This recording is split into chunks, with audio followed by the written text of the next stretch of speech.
Aujourd'hui, donc, nous nous sommes déplacés au stade Lat Dior, en compagnie des membres de la fédération, accompagnés de M. le préfet, mais aussi du président de la Ligue de Thiès et surtout, bien entendu, du directeur des infrastructures du ministère des Sports.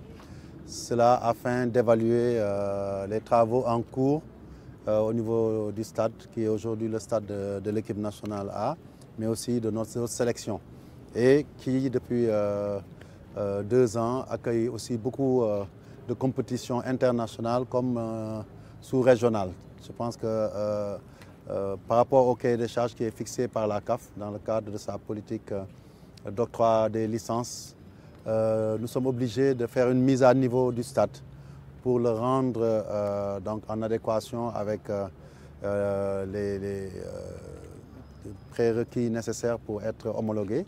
Et aujourd'hui, l'État avait eu à réaliser un certain nombre de travaux que la fédération est en train de compléter. Et nous avons pu voir que dans beaucoup de domaines, des améliorations sont en train d'être faites, puisque le deadline, c'est pouvoir être prêt pour les matchs du mois de juin, donc qui comptent pour les qualifications de la Coupe du Monde. Et ces travaux se situent à différents niveaux.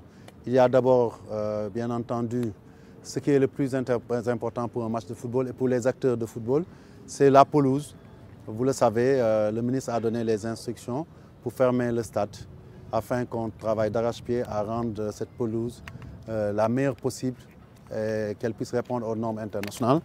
Nous avons aujourd'hui des joueurs qui jouent dans de grands clubs, qui jouent de très grandes compétitions en Europe et qui ont l'habitude de jouer, je dirais, sur des moquettes en termes de qualité de gazon. Et il est important pour leur performance et aussi pour la qualité des images que nous proposons aux amateurs de football, que cette pelouse soit bien faite. Après la pelouse, nous nous sommes attaqués depuis quelque temps à améliorer la situation des spectateurs.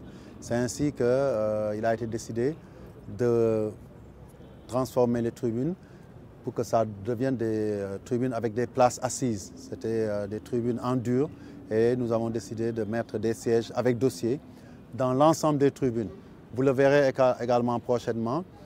Pour la partie VIP, des sièges VIP seront disponibles pour vraiment faire en sorte que nous puissions non seulement savoir exactement combien de spectateurs sont là, puisque ces sièges-là, nous avons l'obligation de les numéroter, mais aussi que les gens soient dans un confort, les spectateurs qui viennent au stade, et dans la sécurité requise. Nous avons déjà réalisé aussi la rampe pour les personnes handicapées, ça c'est une exigence aussi de la CAF. Et autrement aussi, il y a d'autres aspects qui étaient importants, ce sont les blocs toilettes au niveau des différentes tribunes. Aujourd'hui, après avoir réalisé les blocs toilettes de la tribune découverte, nous sommes en train de faire les blocs toilettes des 4 tribunes virages. Et nous sommes aussi en train d'agrandir les vestiaires, aussi bien de l'équipe nationale A que des visiteurs. C'est important. Et nous avons aussi aménagé les bureaux qui servent aux officiels de la CAF. La salle de presse ne sera pas en reste. Tout cela, c'est pour vous dire que nous sommes en train de travailler d'arrache-pied, de la main dans la main avec les autorités, le ministre Matar Ba qui nous a envoyé ici avec le DIS pour pouvoir évaluer tout ça. Les travaux seront répartis entre la fédération et le ministère pour que ce stade-là, en attendant que les autres infrastructures soient prêtes, notamment le stade du Sénégal à Diamniadio, puisse être un stade référencé, stade de niveau international, parce que quand même, aujourd'hui, on sait qu'avec le niveau de notre équipe nationale et de notre football, il est important d'avoir une infrastructure de qualité qui puisse accueillir toutes nos compétitions. Et je pense que nous sommes sur la bonne voie. Une fois que tout sera fait, notre responsable des licences va rendre compte à la CAF qui va envoyer les inspecteurs pour évaluer. Nous bénéficions actuellement d'une dérogation jusqu'à la fin de la saison 2020-2021, mais ce que nous voulons, c'est une homologation définitive. Je n'oublierai pas aussi tous les aménagements des voiries du stade, des parkings qui seront à faire. Et ça aussi, nous avons décidé avec le ministre de travailler la main dans la main pour réaliser ça. Mais sans oublier aussi les autorités locales de Thiès, les représentants de l'État qui vont nous aider parce que nous avons prévu de faire aussi des journées de nettoiement pour vraiment rendre tous les espaces autour du stade très propres, mais aussi mobiliser les gens pour que le stade soit sécurisé.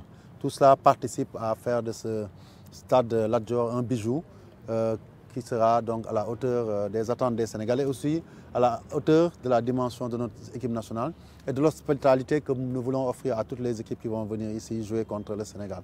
Et je dois dire d'ailleurs qu'un pays dont le stade a été suspendu nous a sollicité pour pouvoir jouer au mois de juin ici. Donc nous aurons un match ici et un match à l'extérieur.